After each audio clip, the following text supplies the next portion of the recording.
இந்த மாலை வேளையிலும் ஒரு சிறு கூட்டமாக உங்களோடு சேர்ந்து வசனத்தை தியானிக்கவும், மிஷினரிகளுக்காகவும் மிஷினரி பணித்தளங்களுக்காகவும் ஜெபிக்க கர்த்தர் கொடுத்த இந்த வாய்ப்புக்காக நான் கர்த்தரை ஸ்தோத்தரிக்கிறேன். இரண்டாவது, இந்த வாய்ப்பினை ஏற்படுத்தி கொடுத்த எபினேசர் அண்ணாவுக்காகவும் எங்களுடைய நன்றிகளை நான் தெரிவித்துக் கொள்கிறேன். இந்த நேரத்துல நான் அண்ணன் சொன்னது போல நாங்கள் சம்பாரன் என்ற மாவட்டத்துல ஹர்னட்டார் என்ற ஒரு கிராமத்துல வந்து மிஷினரி பணியை செய்து வருகிறோம். கர்த்தருடைய பெரிதான கிருபைனாலும் கர்த்தர் இந்த ஜனங்களை நேசித்ததுனால குறுகிய காலத்துல கர்த்தருடைய கிருபையினால எங்க ஆலயம் கட்டப்பட்டது. ஆலயம் கட்டப்பட்டதுக்கு அப்புறம் அநேக ஜனங்கள் தேவனை தேடி வர்றதுக்கு இந்த ஆலயம் ஒரு காரணமாக இருந்தது. அநேக தேவனிடத்துல வராங்க. அதற்காக நான் கர்த்தரை ஸ்தோத்தரிக்கிறேன். இப்போது எங்க சபையில வந்து 50க்கும் மேற்பட்ட புதிதான நபர்கள் வராங்க. 50க்கும் மேற்பட்டவங்க ஞானஸ்நானம் பெற்றவர்களும் உண்டு. நான் வந்து இது கரண்ட்ல எத்தனை பேர் திருவிருந்துல பங்கெடுக்கிறாங்களோ அவங்கள வச்சுதான் நான் 50க்கும் மேற்பட்ட ஞானஸ்நானம் பெற்றவங்கன்னு சொல்றேன். ஆனா எங்களோட இந்த 6 வருட காலங்கள்ல திருமுழுக்கு பெற்றவங்களை குறித்து நாங்க எண்ணிக்கை என்னன்னா 100க்கும் மேற்பட்டவங்க எடுத்தாங்க. ஆனா இங்க இருக்கிற கால சூழ்நிலைகள் சில கட்டாயம் இதனால நிறைய பேர் பின்மாறி போயிட்டாங்க. அதனால நான் எங்க ஃபீல்டுல நாங்க என்ன ஃபேஸ் பண்றோம் அப்படின்னு சொல்லிட்டு அந்த காரியங்களை உங்களிடத்துல பகிர்ந்து கொள்ளலாம்னு நினைக்கிறேன். கர்த்தருடைய அளவில்லாத கிருபையினால சபை ஒரு பக்கத்துல நடந்து வந்த போதிலும், ஆனா சபையில வந்து சரியான ஆண்களும் பெண்களும் சரிசமமான எண்ணிக்கை கிடையாது. எங்க சபையில இன்னைக்கு நீங்க பாத்தீங்கன்னா அதிகமாக வர்றவங்க யாருன்னா தாரு என்ற ஆதிவாசி இன மக்கள் தான். ஆதிவாசி இன மக்கள்னு நம்ம சொல்லும் போது நீங்க அப்படி நினைச்சிடாதீங்க, பண்டைய காலத்து மக்கள் ஒழுங்கா ட்ரெஸ் போட தெரியாது அப்படின்னு கிடையாது. ஆனா அவங்க வந்து உண்மையாலுமே மிகவும் அழகானவங்க.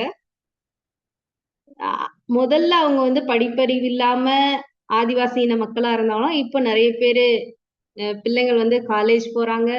ஆண்களும் அரசாங்க துறையில வேலை பார்க்கறாங்க. நிறைய முன்னேற்றம் வந்திருக்கு. இருந்தாலும் இந்த ஆதிவாசி இன மக்கள் தான் எங்க சபைகளுக்கு வந்து அதிகமா வராங்க. தாரு இவங்கள நினைச்சுக்கோங்க. இவங்க எப்படின்னா இப்ப நம்ம ஊர்லயே ஒரு திருமணம்னா என்ன பண்ணுவோம்னா கிறிஸ்டியனிட்டிலேயே இப்ப என்னன்னா நிறைய பேர் ஜாதி மதங்களை பார்க்கலாம். அந்த மாதிரி இங்கே உள்ளவங்களும் என்ன பண்ணுவாங்கன்னா திருமண காரியங்கள் வரும்போது அவங்க ஜாதிக்குள்ளேயே தான் பண்ணணும்னு நினைப்பாங்க. எங்க சர்ச்சில் துவக்கத்துல இருந்து நிறைய வாலிப பெண் பிள்ளைகள் வந்தாங்க. நல்ல வைராக்கியமா இருந்தாங்க. வசனம் போதிக்கிற அளவுக்கும் ட்ரெயின்ட் ஆனவங்களா இருந்தாங்க. ஆனா அவங்களுடைய திருமண காரியங்கள்னு வரும்போது அவங்க கிராமத்தோட ஒழுங்குமுறைகளுக்கும் அவங்க ஜாதியுடைய ஒழுங்குமுறைகளுக்கும் அவசியமா இருந்ததுனால ஒரு அந்நிய ஜாதியான ஆண்களோடும் திருமுழுக்கு பெற்ற ஆண்கள் சரியான பார்ட்னர் கிடைக்காதனால அந்நிய ஜாதி பெண்களோடும் திருமணம் செய்யறதுனால அநேகர் அப்படியே பின்மாறி போயிட்டாங்க. இங்க என்னன்னா பெண் பிள்ளைகளுக்கு திருமணமாகும் அவங்க மாமியார் புதிய மருமக வந்துட்டான்னு நினைப்பாங்க. பீரோவோட சாவி கொத்த தவிர அவங்க வீட்டுல செய்யற எல்லா வேலைகளும் வீடு துடைக்கிறதுல இருந்து பூஜைக்குரிய காரியங்கள் எல்லாவற்றையும் மருமக கையில ஒப்படைச்சிருவாங்க. அப்ப இங்கிருந்து ஒரு ஆண்டவருக்கு பயப்பெற்ற பிள்ளை, ஞானஸ்நானம் பெற்ற பிள்ளை இப்படி ஒரு வீட்டுக்கு போகும்போது என்ன பண்ணுவாங்கன்னா புதுசா வந்திருக்கான்னு சொல்லிட்டு அவ கையில கொடுக்கும்போது அவ ஒரு விதமான மறுப்பும் சொல்ல முடியாததுனால ஒரு கட்டாயத்துக்கு தள்ளப்படுறா. இல்ல நான் ஆண்டவரை ஏற்றுக்கொண்ட பிள்ளை, நான் இயேசுவை மட்டும்தான் கும்பிடுவேன் அப்படின்னு சொல்லக்கூடிய தைரியம் இல்ல. ஏன்னா வேண்டான்னு சொல்லிட்டாங்கன்னா டைவர்ஸ் பண்ணிட்டாங்கன்னா என்ன பண்றது, அப்பா அம்மா என்ன பண்ணுவாங்க, இந்த மாதிரியான பயங்களினால அநேக பிள்ளைங்களுடைய வாழ்க்கை பின்மாற்றம் ஆயிருச்சு. அப்புறம் நிறைய ஜென்ஸ் என்ன பண்ணாங்கன்னா வெளியூர்களுக்கு வேலைக்கு போறதுனால ஆண்டவருக்கும் அவங்களுக்கும் உள்ள உறவுல வந்து விரிசல் ஏற்பட்டதுனால பின்மாற்றம் ஆயிட்டாங்க. அதனால இந்த காரியங்களுக்காக நீங்கள் தொடர்ந்து ஜெபித்துக் கொள்ளுங்கள். ஆலயத்துக்கு வர பெண்களும் ஆண்களும் வாலிப பிள்ளைகள் சரியான வாழ்க்கை துணை கிடைக்கணும், கர்த்தர் நடத்தணும், கர்த்தருக்குள்ள விருப்பப்படணும்னு சொல்லிட்டு ஜெபித்துக் கொள்ளுங்கள். அப்புறம் நம்ம சங்கீதம் 100ஆம் அதிகாரத்துல 2-4 வசனங்கள் போது மகிழ்ச்சியோட கர்த்தர் ஆராதனை செய்து ஆனந்த சத்தத்தோட அவர் சன்னதி முன் வாருங்கள். அவர் வாசல்களில் துதியோடும் அவர் பிரகாரங்களில் புகழ்ச்சியோடும் பிரவேசித்து அவரை துதித்து அவர் நாமத்தை சோத்தரியுங்கள் அப்படின்னு சொல்லி எழுதியிருக்கு. எனக்கு தெரியல, எப்பவுமே நம்ம சர்ச்சுக்கு போகும்போது இந்த வசனத்தை நினைவு கூர்ந்தவங்களா போறோம்னு சொல்லிட்டு எனக்கு தெரியாது. ஏன்னா நிறைய நேரத்துல நம்ம டென்ஷனா இருந்தோம்னா, வருத்தமா இருந்தோம்னா சொல்லுவோம், ஆண்டவரே இன்றைக்கு எனக்காக பேசுங்க ஆண்டவரே அப்படின்னு சொல்லிட்டு நம்ம போவோம். ஆனா எங்களுடைய ஜனங்களுடைய இப்போ முதல் தலைமுறையினர் ஆண்டவர் அவ்வளவா அறியாதவங்க, அவங்களுக்கு கிடைச்ச சுகத்தினால நிறைய பேர் சுகம் பெற்றதுனால ஆண்டவரை ஏற்றுக்கொண்டாங்க. நிறைய பேருக்கு அவங்களுடைய கஷ்டத்துல இருந்து விடுதலை கிடைச்சிச்சு, அதனால ஆண்டவரை ஏற்றுக்கொண்டாங்க. அதனால ஆயத்துக்கு திரும்ப பெற்று விசுவாசிகளா இருக்காங்க. இவங்களுடைய வழிமுறை என்னன்னா, நேரா நடந்து வருவாங்க. எங்க சர்ச்சு முன்னாடியே ஒரு அடிப்பம்பு இருக்கு. வர வழியிலேயே எல்லாத்தையும் செப்பல் எல்லாத்தையும் கழட்டிட்டு கை காலெல்லாம் கழுவிட்டு வாசப்படியில ஆண்கள் அதை தொட்டு கண்ணை கும்பிட்டுட்டு வருவாங்க. பெண்களா இருந்தாங்கன்னா அவங்க தலைய நெற்றிய அந்த வாசப்படியில முட்டிட்டு ஜெபம் பண்ணிட்டு வருவாங்க. நிறைய பேர்ட்ட சொன்னாங்க, நீங்க ஏன் இப்படி பண்றீங்க, இப்படி பண்ணாதீங்க, ஆண்டவர்ல இங்கேயே இருக்காங்க அப்படின்னு சொன்னாலும் இல்ல தீதி, இந்த இடம் பரிசுத்தமான இடம் அப்படின்ட்டு. அப்படி அறியாதவா இருந்தாலும் பக்தி அவங்களுக்கு அதிகமா இருக்கு. ஆனா சில சூழ்நிலைகள்ல அவங்க பின்மாற்றம் ஆகுறாங்க. ஃபர்ஸ்ட் நான் சொன்னது போல திருமண காரியத்தினால பின்மாற்றம் அடைறாங்க. இன்னொன்னு வெளியூர்களுக்கு வேலைக்கு போறதுனால ஆண்டவர் கூட ஒரு உறவு இல்லாதனாலயோ, அல்லது அங்க ஜெப கூட்டங்களுக்கு போறதுக்கு வசதி இல்லை. ஏன்னா இங்க உள்ளவங்க அதிக பேர் ஆந்திரா, பெங்களூர், சென்னை இப்படி வரும்போது அவங்களுக்கு மொழி பிரச்சனைனால ஜெப கூடங்களுக்கும் போக முடியறது இல்லை. அதனால பின்மாற்றம் ஆயிடுறாங்க. அடுத்தது இப்படி ஆண்டவருக்குள்ள இவ்வளவு பக்தியா வந்த போதிலும் இப்ப என்ன வரும்னா, இப்போ ரொம்ப இங்க சூடான வெப்ப காலம். அடுத்த மாசத்துல இருந்து இவங்க என்ன நம்ம சொல்றோமா புரட்டாசின்ற மாதிரி இங்கேயும் சாவன்னு சொல்லுவாங்க. எந்த இறைச்சி எதையும் சாப்பிட மாட்டாங்க. அப்புறம் அந்த ஒரு மாசம் முடிஞ்சதுக்கு அப்புறம் ரக்ஷா பந்தன் அப்படின்னு சொல்லுவாங்க. அதுக்கடுத்து ஒவ்வொரு வாரமும் ஏதாவது பூஜைகளோ உபவாசங்களோ அப்படி பின்பற்றிக்கிட்டே வருவாங்க. அப்போ ஒவ்வொரு பூஜைகள் செய்யும்போது என்ன பண்ணுவாங்கன்னா, ஒவ்வொரு வீட்டுக்கும் சந்தா இவ்வளவு அப்படின்னு சொல்லிட்டு கேட்பாங்க. அப்ப நம்ம விசுவாசி சொல்லுவாங்க, நான் எந்த காசும் தரமாட்டேன், நான் எந்த பொருளும் தரமாட்டேன், ஏன்னா நான் இயேசுவை கும்பிடுறவள் ஆயிட்டேன் அப்படின்னு சொன்னா உடனே சொல்லிடுவாங்க, உன்னை இந்த கிராமத்துல இருந்து நாங்க விலக்கி வைக்கிறோம் அப்படின்னு சொல்லும் போது சில நேரத்துல நாங்களுமே என்ன சொல்லுவோம்னா, நீங்க கொடுத்துருங்க அவங்க கேட்கறத அப்படின்னு சொல்லுவோம். சில நேரத்துல ஜெபிக்கிறதுனால ஆண்டவர் அதுல இருந்து விடுதலை கொடுக்கறதுனால சில பேர் சந்தோஷமா இருக்காங்க, சில பேர் பிரச்சனைகளை அனுபவிக்கிறாங்க. அதனால என்ன பண்றாங்கன்னா, மறைமுகமா நான் பைசா கொடுத்துட்டேன்னு சொல்லிட்டு ஆண்டவருக்கு உண்மையா இல்லாம அங்கேயும் போய் அந்த வழிபாடுகளும் செய்யறாங்க. அதனால இந்த காரியங்களுக்காக ஜெபித்துக் கொள்ளுங்கள். அடுத்ததாக என்னன்னா, இந்த ஆண்டவருக்குள்ளேயும் வந்துட்டாங்க. இப்போ நாங்க இருக்கிற இடம் நேபாள் கிட்ட கொஞ்சம் கிட்டையான இடம். ஆனா இங்க உள்ளவங்க என்னன்னா இயேசுவோட நாமத்தை நல்லா அறிந்திருக்கிறாங்க. ஏன்னா இயேசுவோட நாமத்தினால சுகம் கிடைக்குதுன்றதுனால அறிந்திருக்கிறாங்க. அதனால சிறு சிறு கூடுகைகளாக அவங்க ஜெபம் பண்றாங்க. ஆனா என்ன சரியான விதத்துல கிடையாது. அவங்களோட எண்ணமும் அவங்களுடைய வார்த்தைகளும் பிதாவாகிய தேவனை மகிமைப்படுத்துவது, அவரை ஆராதிக்கிறது மட்டும்தான். இயேசுவும் தேவன் தான் சொல்றாங்கன்னா இயேசுவே தேவன்னு சொல்லிட்டு அவங்களுக்கு சொல்ல தெரியல.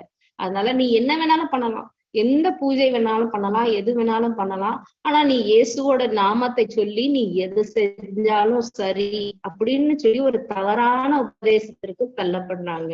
இப்போ இந்த மாதிரி இதுல நிறைய பேர் இங்க வந்திருக்காங்க, நம்ம சபைக்கு வராங்க, நிறைய பேர் பேப்டிசம் எடுத்துட்டாங்க. இப்ப அவங்களெல்லாம் எல்லாரும் என்ன சொல்றாங்கன்னா, நீ சபைக்கு போறீல, நீ கிறிஸ்டியன் ஆயிட்ட, இனி எங்க பிரேயர் கொடுகைக்கு நீ வரக்கூடாது அப்படின்னு சொல்லிட்டு நிறைய பேரை விலக்கி வைக்கிறாங்க.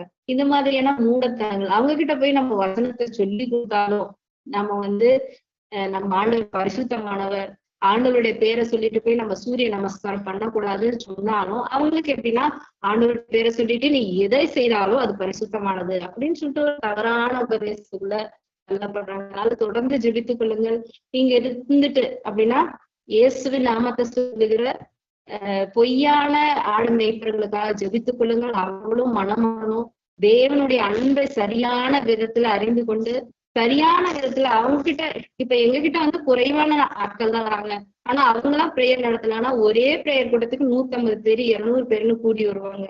அதனால இந்த மாதிரியான பசுத்தோல் போர்த்திய புளிய போல இருக்கிற தவறான மேய்ப்பர்களுக்காக ஜெபித்துக் கொள்ளுங்கள். அவங்க தேவனுடைய தொடுதல் அவங்களுடைய வாழ்க்கையில இருக்கட்டும். ஜனங்களை நரகத்தை நோக்கி அல்ல, மெய்யான தேவனை நோக்கி நடத்தக்கூடிய கிருபைகள் அவர்களுக்கு கிடைக்கணும்னு சொல்லிட்டு ஜெபித்துக் கொள்ளுங்கள். இப்படியாக எங்களுடைய அன்னட்டார் பணித்தளத்துல முதல் தலைமுறை கிறிஸ்தவர்களா இருப்பதனால ஜனங்கள் வராங்க. ஆனா விதைக்கப்பட்ட நிலங்கள் ஏதாவது ஒரு சிலது நல்ல நிலமா இருக்குது. சில வேளைகள்ல நாங்க விதைக்கிற விதைகள் கற்பாறையிலையும் முற்செடிகள்லயும் உடனே விதைத்து வருது, வராங்க சர்ச்சுக்கு. ஆனாலும் ஆண்டவருக்குள்ள நிலைத்திருக்கிறாங்கன்றது கொஞ்சம் கடினமானதாக இருக்குது. அதனால இங்க உள்ள ஒவ்வொரு விசுவாச மக்களுக்காகவும் வருகிற ஒவ்வொரு சோதனையிலையும் அவங்க ஜெயித்து வர்றதுக்காக ஜெபித்துக் கொள்ளுங்கள். இப்பொழுது நம்ம கூட வசனத்துக்கு நேராக போகலாம். இந்த நேரத்துல நம்ம குடும்ப கொடுகைக்காக கூடியிருக்கிறோம். அதனால நான் குடும்பங்களை பற்றியே பேசலாம்னு சொல்லி நான் நினைக்கிறேன். நமக்கு தெரியும், பைபிள்ல வசனம் இருக்கு, ஆண்டவர் எதற்காக ஆணும் பெண்ணையும் உருவாக்கினார் அப்படின்னு சொல்லி நம்ம பார்த்தோம்னா வசனமே சொல்லுது, பக்தியுள்ள சந்ததியை பெரும்படி அப்படின்னு சொல்லிட்டு நம்ம மல்கியா 2ஆம் அதிகாரம் 15 வசனத்துல தெளிவாக வாசிக்கிறோம். பக்தியுள்ள குடும்பம்னா என்னங்க? எப்ப பார்த்தாலும் கணவன் ஆபீஸ்க்கு போகணும், பிள்ளைங்க ஸ்கூலுக்கு போகணும், மட்டும் போய் அழுது ஜெபம் பண்ணணும். அது பக்தியுள்ள குடும்பமா? அப்படி கிடையாது. பக்தி உள்ள குடும்பம்னா எப்படின்னா, பக்தி உள்ள கணவன், பக்தி உள்ள மனைவி, கர்த்தருக்கு பயப்படுகிற பிள்ளைகள், இது எல்லாம் சேர்ந்ததுதான் பக்தியுள்ள குடும்பம். இன்னைக்கு நாட்கள்ல பார்த்தோம்னா ஹஸ்பண்ட் எல்லாம் பிஸி ஒர்க்கரா இருப்பாங்க. காலையில எழுந்திரிச்சு இது பண்ணணும், வாக்கிங் போகணும், ஜாக்கிங் போகணும், ஆபீஸ் போகணும், திருப்பி வரணும். பிள்ளைகளை பெரிய ஸ்கூல்ல சேர்த்தியாச்சு. பிள்ளைங்க 4 நாள் பெரிய கிளாஸ் படிக்கிறாங்க. அதனால அவங்க கோச்சிங் போகணும், டியூஷன் போகணும், எக்ஸ்ட்ரா கிளாஸ் போகணும் அப்படின்னு சொல்லிட்டு அவங்க படிப்புல இவங்க 2 பேரும் இவங்க வேலையில பார்ப்பாங்க. ஆனா அங்க இருக்கிற அம்மா மட்டும் என்ன பண்ணுவாங்க? சமைப்பாங்க, வீட்டை கூட்டுவாங்க, துவைப்பாங்க. டைம் இருந்தா ஆண்டவருடைய பாதத்துல உட்காருவாங்க. இது பக்தியுள்ள குடும்பம் கிடையாது. பக்தியுள்ள கணவன், பக்தியுள்ள மனைவி, கர்த்தருக்கு பயப்படுகிற பிள்ளைகள், இவங்க எல்லாரும் சேர்ந்ததுதான் ஒரு பக்தியுள்ள குடும்பம். இன்னைக்கு நம்ம அந்த பக்தியுள்ள குடும்பமா இருக்கிறோமா? அதை பத்திதான் நம்ம தியானிக்க போறோம். பைபிள்ல யோசுவா சொல்லியிருக்காங்க, நானும் என் வீட்டாருமோ என்றால் கர்த்தரையே சேவிப்போம். நம்ம அநேக தரம் பாடுவோம், நானும் என் வீட்டாருமோ என்றால் கர்த்தரையே சேவிப்போம். ஆனா உண்மையாக சேவிக்கிறோமா அப்படின்றது அது உங்களுக்கும் எனக்கும் ஒரு கேள்விக்குறிதான். இன்னைக்கு அதற்கான விடையை பார்ப்போம். அது போல ஏசாயா சொல்றாங்க, ஏசாயா 8ஆம் அதிகாரம் 18ஆம் வசனத்துக்கு பார்த்தோம்னா, நாங்கள் சேனைகளின் கர்த்தராலே இஸ்ரவேலிலே அடையாளங்களாகவும் அற்புதங்களாகவும் இருக்கிறோம்னு சொல்லிட்டு அவரும் அவருடைய ஃபேமிலி எப்படி இருக்குன்னு சொல்றாங்க. இன்னைக்கு நம்ம குடும்பம் எப்படி இருக்கு? ஒரு பக்தி உள்ள குடும்பமா இருக்கா? பக்தியுள்ள குடும்பம்னா எப்படி?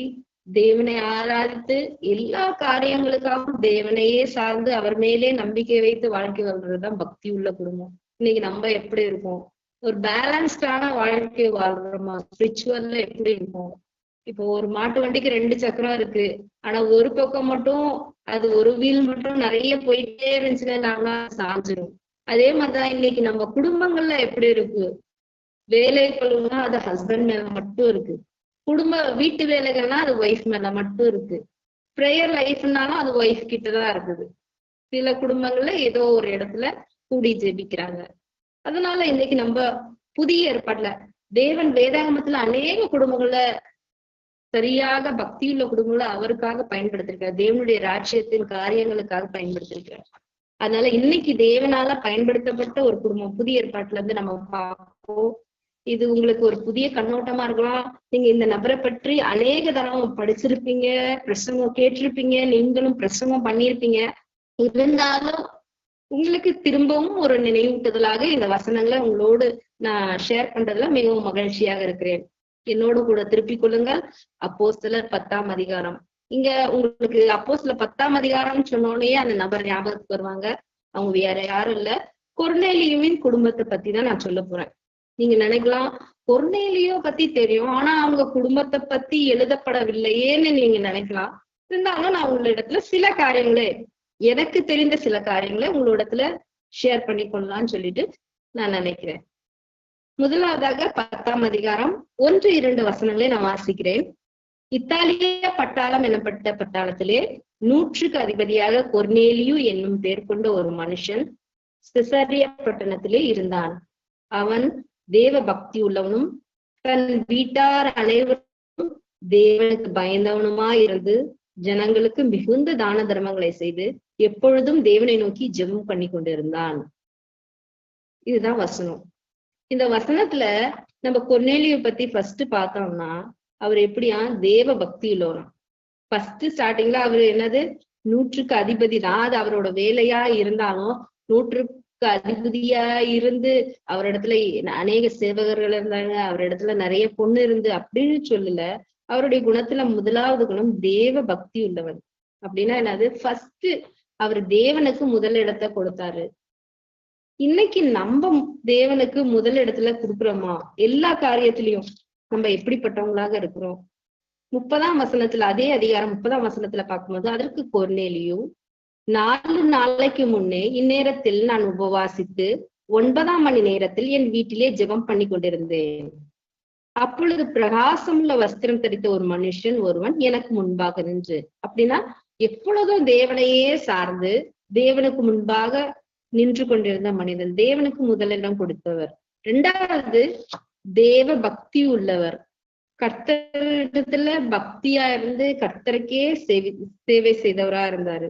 அடுத்து 3வது என்னன்னா, தன் வீட்டார் அனைவருக்கும் தேவனுக்கு நடத்தினார். முதல்ல என்னன்னா தேவனுக்கு முதலிடம் கொடுத்தாரு. 2வது தேவனுக்கு பக்தியும் பயப்படுகிறவருமா இருந்தாரு. பக்தி வேற, பயப்படுதல் வேற. பக்தின்றது எந்நேரமும் ஜெபிக்கிறது, உபவாசம் இருக்கிறது, அது பக்தி. சில பேருக்கு பேரளவு பக்தி இருக்கும். அவங்க ஜெபம் பண்றாங்க, நம்ம ஜெபம் பண்ணுவோம். அந்த அக்கா மீட்டிங் போறாங்க, நானும் மீட்டிங் போவேன். அவங்க அந்த பாஸ்டர் மீட்டிங் போறாங்க, நான் அதை விட பெரிய பாஸ்டர் மீட்டிங் போறேன் அப்படின்னு சொல்லிட்டு பக்தி அப்படி இருக்கலாம். ஆனா பயப்படுறது என்னன்னா அவருடைய கட்டளைக்கு கீழ்ப்படுகிறது.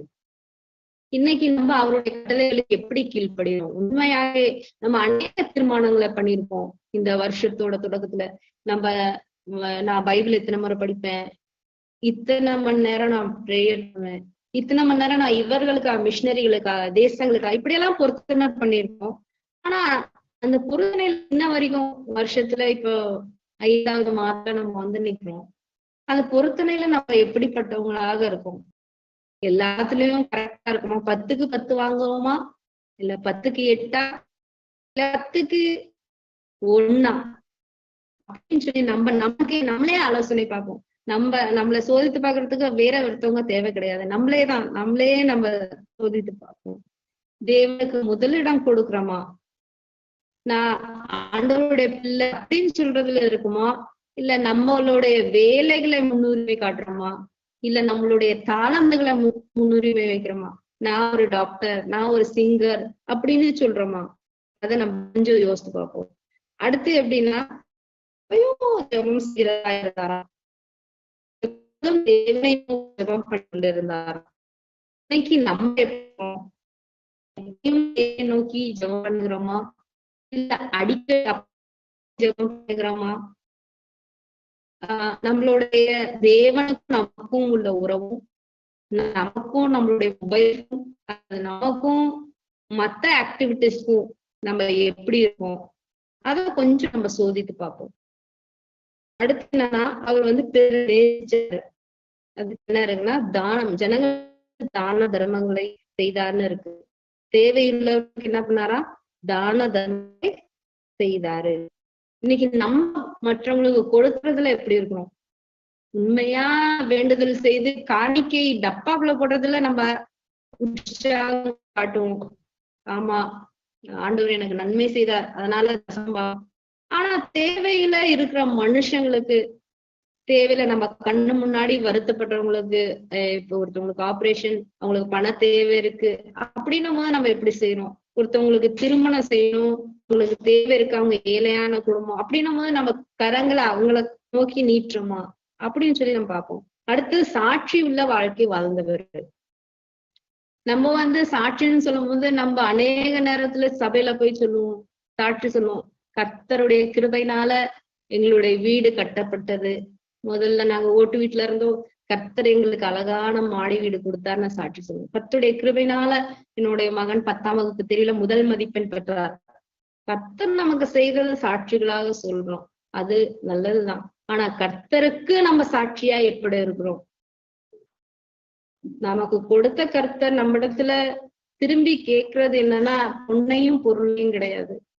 நம்ம அவருக்கு உபயோகிக்கிறதுக்கு சரியான பாத்திரமா இருக்கணும்னு தான் அவரு கேட்கிறாரு. நம்மளோட அவைலபிலிட்டி தான் அவருக்கு தேவை. ஆண்டவரே, ஏதோ நான் இருக்கிறேன், என்கிட்ட என்ன இல்ல, என்கிட்ட வீடு இல்லப்பா, என்கிட்ட தாளந்து இல்லப்பா, எனக்கு இப்படி பேச தெரியாது, என்ன பண்ணணும்னு தெரியாது, ஆனா நான் ஜீரோவா இருந்தாலும் உங்க கரத்துல இருக்க விரும்புறேன், என்னை உபயோகப்படுத்துங்க இப்படின்றவங்களுக்கு தான் ஆண்டவர் எதிர்பார்த்துக்கிட்டு இருக்காரு. அதுதான் ஆண்டவருக்காக நம்மளுடைய சாட்சி. ஆண்டவர் நமக்கு சாட்சி சொல்றது எவ்வளவோ நன்மைகளை செய்து கொடுத்துட்டாரு, எல்லாவற்றையும் நிறைவேற்றுறாரு. மனசுல நினைக்கிறதுக்கு முன்பாகவே எல்லாவற்றையும் கொண்டு வந்து, அது எங்க இருந்தாலும் சரி நமக்காக தேடி கொண்டு வந்து நிறுத்திடுறாரு. ஆனா நம்ம ஆண்டவருக்கு முன்பாக எப்படி சாட்சி உள்ளவங்களாக இருக்கிறோம்? கடைசியாக அவர் எப்படி இருந்தாருன்னா பரிசுத்தமான வாழ்க்கை வாழ்ந்தாரு. யாருக்கிடத்தையும் சண்டை சத்திரவோ போட்டி பொறாமையோ எரிச்சலோ அல்ல மற்ற பாவமான காரியங்களோ இல்லாம பரிசுத்தமான வாழ்க்கை வாழ்ந்தாரு. இன்னைக்கு இந்த வசனத்தை கேட்டுட்டு இருக்க இங்க எல்லாரும் குடும்ப தலைவர்களாக இருக்கலாம், குடும்ப தலைவிகளாக இருக்கலாம், அல்லது கற்றுக் கொடுத்த பிள்ளைகளாக இருக்கலாம். என்னையும் சேர்த்து கொண்டுதான் இந்த வசனத்துக்கு முன்பாக நம்மள நிறுத்தி பார்ப்போம். தவறாக நினைக்க வேண்டாம், இது ஆண்களுக்கு பொருணேலியும் ஆண், இதனால இது ஆண்களுக்கு மட்டும், அப்படி கிடையாது. வசனம் எல்லாருக்கும் தான். அதனால நம்ம பொருணேலியோடு நம்மளை ஒப்பிட்டு பார்ப்போம். நம்மளுடைய வாழ்க்கையில நம்ம தேவனுக்கு முதலிடத்தை கொடுக்கிறோமா? தேவனுக்கு முன்பாக பக்தியும் பயப்படுகிறவருமா இருக்கிறோமா? நம்மளுடைய வீட்டார் அனைவரையும் தேவனுக்கு முன்பாக நடத்துவோமா? வீட்டார் அனைவரையும்னா கணவன், மனைவி, பிள்ளைகள், மாமியார் இருந்தா மாமனார் இருந்தா அவர்களையும் சேர்த்து நடத்துகிறோமா? சில வீடுகள்ல குடும்ப பிரேயர் பண்ணலாம், வாங்க உட்காருங்க அப்படின்னு குட்டிஸ் சொல்லுவாங்க, எங்களுக்கு ஹோம்ஒர்க் இருக்குப்பா, நாங்க வரல. ஹஸ்பண்ட் சொல்லுவாங்க, எனக்கு டயர்டா இருக்கு, நீங்க எல்லாம் பண்ணுங்க, நாளைக்கு நான் வரேன். இங்க அப்படி எதுவும் இல்ல. தன் வீட்டார் அனைவரையும் தேவன் நேராக நடத்தினார். இங்க என்னன்னா கொர்நேலியுவோட மனைவி பேரோ பிள்ளைகள் பேரோ சொல்லப்படவில்லை. இருந்தாலும் வீட்டார் அனைவரும்னா வீடுனா இது இவங்க எல்லாரும் இருக்கிறதா வீடு. அவர் தனியா இருந்திருந்தா வீட்டார் அனைவரையும் சொல்லியிருக்க மாட்டாங்க, அவரை மட்டும்தான் சொல்லியிருப்பாங்க. வீட்டார் அனைவரும் எல்லாரையும் சேர்த்து தேவனுக்கு நேராக நடத்தினார். நம்ம அப்படி நடத்துறோமா? பிள்ளைங்க அப்படி காரணம் சொன்னா சரிப்பா நீ படிப்பா நான் சொல்றேன் அப்படின்னு தான் நம்மளோட பதில் இருக்கும். ஆனா இவ்வளவு குண அதிசயங்கள் அவர் இடத்துல இருந்ததுனாலதான் இவ்வளவு ஆண்டவருக்கு பிரியமான குணங்கள் எல்லாவற்றிலும் தேவனை. ஆனா இவரை இயேசுவை அறிந்தவர் கிடையாது. இருந்தாலும் தேவன்ல இவ்வளவு காரியங்கள், இவ்வளவு நல்ல குணங்கள் இருந்ததுனாலதான் என்ன பண்ணாங்க, அவரை தேடி தேவனுடைய தூதர் அவர் ரூமுக்கு வந்தார். இவரு தேடி போக அவர் தேடி தேவ தூதனானவர் வந்தாரு. இன்னைக்கு நம்மளிடத்துல இந்த காரியங்கள் எல்லாம் இருக்கும்போது தேவ தூதனானவர் நம்மை நோக்கியும் வர ஆயத்தமா இருக்கிறார். கொர்நேலியை மட்டும்தான் பார்த்து போவாங்க அப்படி கிடையாது. தேவன் இன்னைக்கும் காத்துட்டு இருக்காரு. யாராவது என்னுடைய வேலை செய்ய ஆயத்தமா ஏதாவது வகையிலையும். இங்க கொர்நேலியோட வாழ்க்கையை பார்த்தீங்கன்னா, அவர் போய் அவர் தேசத்தை விட்டோ அல்லது அவருடைய பக்கத்து ஊருக்கு போய் சுவிசேஷம் செல்ல போகவில்லை. அவர்கிட்ட என்ன இருந்ததோ அதை அவர் நல்லபடியா செஞ்சு முடிச்சாரு. இல்லாதத இல்ல நான் போய் அதெல்லாம் செய்வேன், நாக போய் மிஷினரியா இருப்பேன், இல்ல அவரால் இயன்றது எதுவோ அவரிடத்துல எது இருந்ததோ நல்லபடியாக செஞ்சார். தேவ தூதனை என்ன பண்ணாரு, அவருடைய ரூமுக்கு அனுப்பிட்டாரு. ஏன்னா அந்த அளவுக்கு அவர் தேவனிடத்துல பக்தியா இருந்தாரு. இன்னைக்கு நம்ம எப்படி இருக்கோம்? தேவனிடத்துல அவ்வளோ பக்தியுள்ளவங்களா இருக்காமா அப்படின்னு சொல்லிட்டு நம்மளையே நம்ம பரிசோதனை செய்து பார்க்கலாம். கொர்நேலியோட அந்த பக்தியான வாழ்க்கையினால என்ன நடந்தது அதை நம்ம பார்த்தோம்னா, அந்த அதிகாரத்தை நம்ம தொடர்ந்து படிச்சோம்னா தெரியும். அவருடைய அந்த பக்தியினால என்ன நடந்ததுன்னா, தேவதூதர் வந்தாரு, அவர் சொல்றாரு உன்னுடைய விண்ணப்பங்களும் ஆண்டவர் சமூகத்துல நின்னுச்சு அப்படின்ட்டு. அதன் வழியா என்ன பண்ணாங்க, தேவன் அவரை பயன்படுத்த விரும்பினார். எதனால? இந்த குணங்கள்லாம் இருந்தனால. அவருடைய குடும்பம் தேவன் பயன்படுத்துவதற்கு தகுதியானதாக இருந்தது. பக்தி உள்ள கணவன், பக்தி உள்ள மனைவி, கர்த்தருக்கு பயப்படுகிற பிள்ளைகள். இன்னைக்கும் கர்த்தர் அதே நோக்கத்தை தான் தேடிட்டு இருக்காரு. குடும்பங்கள் தென்படுமா எனக்காக பயன்படுறதுக்கு. தேவன் அவரை பயன்படுத்த விரும்பினாரு.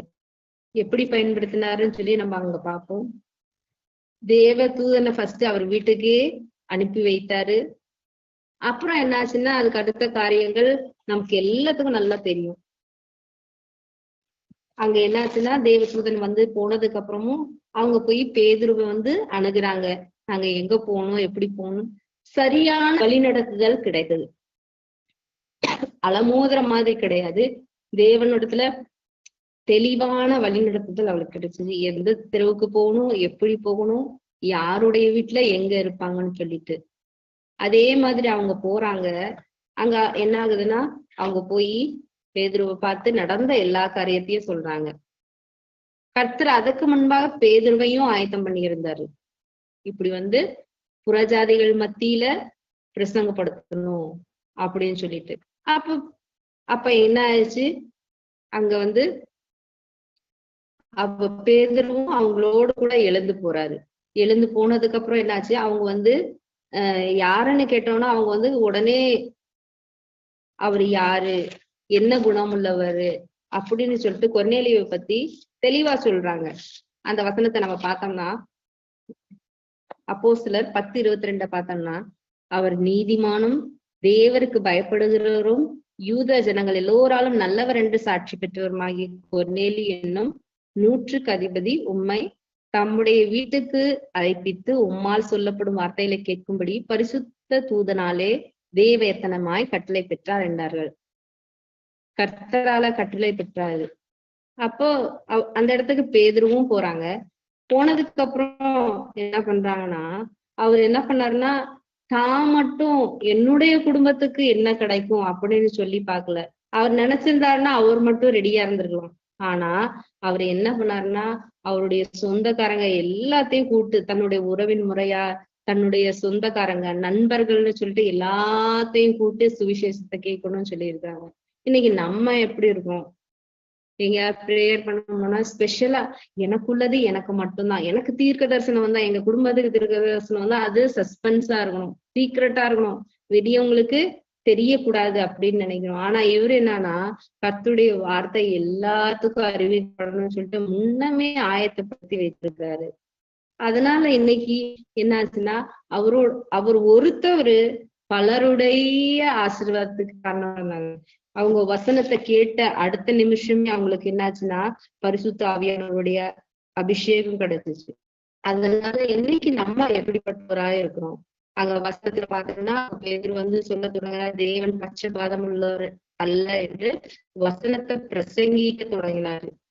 வசனத்தை பிரசங்கிக்க தொடங்கும் போதே அவங்களுக்கு என்ன ஆச்சுன்னா வசனத்தை கேட்டவர்கள் எல்லாருமேலும் பரிசுத்த ஆவியானவர் இறங்கினாரு. அந்த மாதிரியாக இன்னைக்கு நம்மளும் இந்த குணாதிசயங்கள் எல்லாவற்றையும் கொண்டிருந்தோம்னா கர்த்தரால நம்ம குடும்பமும் கர்த்தருக்கு பயன்படுத்த முடியும். இங்க வந்து நான் சொன்னது முதல்ல சொன்னது போதான், என்னது அவங்க மனைவியை பற்றியோ பிள்ளைகளை பற்றியோ எழுதப்படல. ஆனா 24ஆம் வசனத்துல நம்ம வாசம்னா அங்க என்ன இருக்குன்னா அவருடைய உறவின் முறை நண்பர்கள் எல்லாரும் வசனத்தை கேட்பதற்காக காத்திருந்தாங்க.